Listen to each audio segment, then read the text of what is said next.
Hey everyone, we're on PSO Podcast. Welcome to another Monday minisode. Mike is not with us today, but he'll be back on Wednesday's update episode.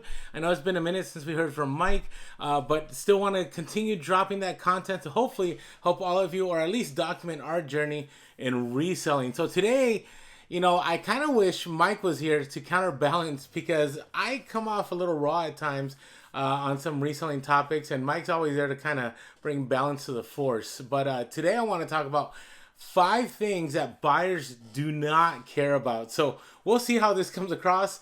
If you haven't had a chance yet, make sure to subscribe to our YouTube channel, smash that like button, hit that bell notification so you know whenever a video drops.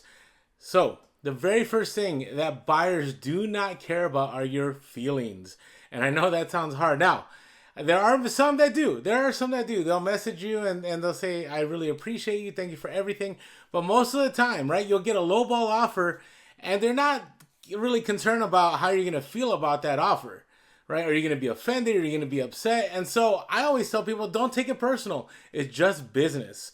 Or you may get some crazy questions, or you may even get a buyer who is definitely off the rails and starts, pointing out how terrible your item is or that your item's fake. Listen, you can't take any of that personal. You just got to understand that in the end, buyers overwhelmingly do not care about your feelings. Second of all, now this is going to be a little controversial here, I know for many, is that most buyers do not care what your packaging looks like. Meaning, is it a nice envelope? I remember a few years ago, a lot of people, when they started reselling on Poshmark and so on, they'd get these nice envelopes and so on, or people would make sure that the taping's just right on their box, or that they make sure that everything looks nice.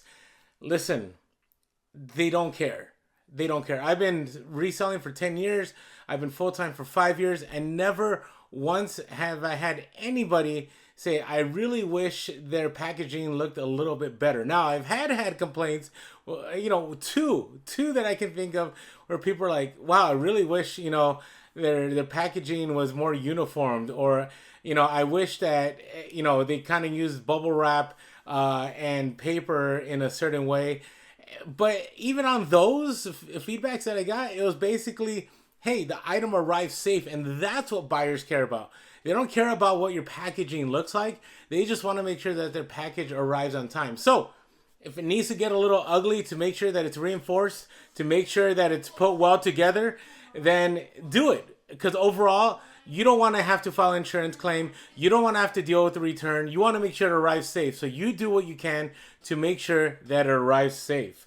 Next, they really do not care what carrier you use. So, for example, if you're sending something ground, right, and you have chosen UPS ground on your business policies, well, if you use FedEx ground because it's a cheaper rate, that's okay.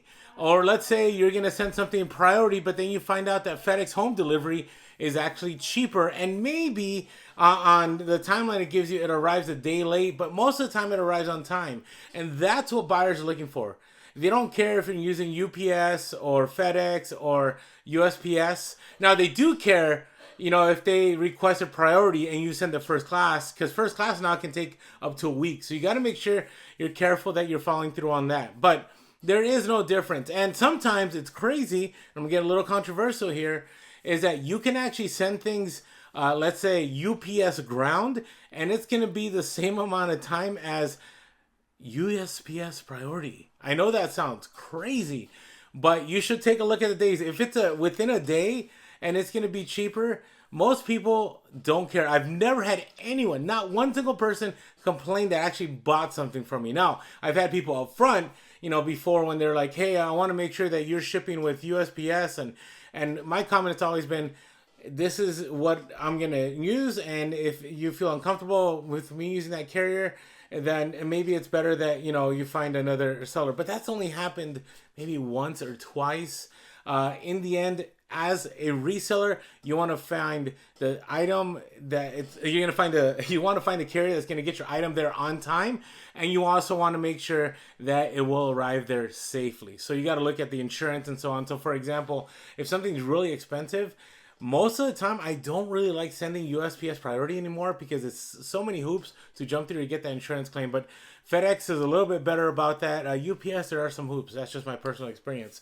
Next, they honestly do not care if you put a business card in your envelope or in your box letting them know about your store or to leave you feedback. I know a lot of people do this, and I know, hey, listen, roast me on the comments. Let me know on the comments if in the end this has brought you a whole ton of sales or brought you a ton of feedback. I'd like to know. But I have never once put anything inside a bag saying, hey, come check out my store. Give me feedback review, contact me first. Some of actually one of the best ones though, I do get when I buy things from other sellers when they say, hey, if you ever have a problem, please contact me first. I think that's wise. I think that's better than them leaving me negative feedback. But ultimately, I have never done this. I know plenty of sellers that have never done this. And now granted, it's only maybe a $50 to $100 expense a year, depending on how much you sell. Maybe it's up to $500 if you're selling on mass volume. But overall, I have not found it to be very helpful. People will leave reviews for two things. Number one, they really love the item that you sent them. It turned out better than expected. You under-promised and over-delivered. Or you got it to them super fast and they'll talk about how it's lightning quick or it's something that they didn't anticipate to get so early. That's usually when they leave feedback. I've never seen or have actually heard, and I know other resellers that I've talked to say, hey, these business cards, they've actually let me know that it pushed the buyer to leave me positive feedback.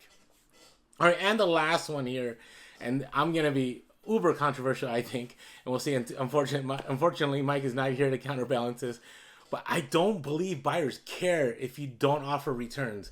I get comments all the time on social media when I talk about offering free returns, or I'll post something about a terrible return I had that was like $400 or $500 or $1,000. People are like, oh, this is why I don't offer returns. I've never had to deal with this. Guess what? You get that buyer that is unhappy with their item. You get that buyer that just wants to stick it to you or they want to be a troll. They don't care. They're going to use that eBay money back guarantee and they're going to put item not as described and they're going to force that return. And then eBay, chances are, most likely will side with the buyer. You're better off offering, I would even say, free returns, depending on what you're selling, because then you get that seller protection from eBay. If you're a top rated seller, you get that ability to give that 50% back instead of giving the full amount. Or even you can take one step higher. If you've been a top rated seller for a few years, you have great feedback and so on, you have a great relationship with eBay, you can even call them, whenever there's an item that's been returned and it's really destroyed and you can't really sell it and the 50% is still going to be a loss. You can say, hey, listen, I think I have an item. It's at a complete loss. I don't believe I'm going to be able to sell this for any kind of profit. And sometimes eBay will work things out with you. And so, don't think that saying no returns is going to get a buyer to go, you know what, I'm going to buy this, but I'm going to go with the understanding that I can actually return it if things don't work out. That's not the case. Returns will get forced. And I find that most of the complaints I get on social media or via email or in the comments on our YouTube channel about people that, weren't happy about return they had to accept is because they weren't accepting returns in the first place. And the individual, put together an INAD, item that is described, and force that return. So overall, make sure you're aware. I don't know where this lands on, if this was an optimistic episode or just keeping it real. But, always remember, right? Buyers overwhelmingly don't care about your feelings. Don't take things personal. It's just business, whether it's a lowball offer, whether it's a comment on your item and so on.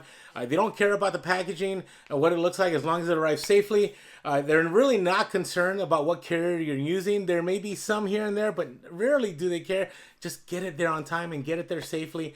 And, business card or not, I leave that up to you. I don't think buyers really care. And last of all, make sure you offer returns because buyers really don't care if you do not offer returns. They're still going to try to return that. And with that being said, make sure to be real, be relevant, and be reselling. Late.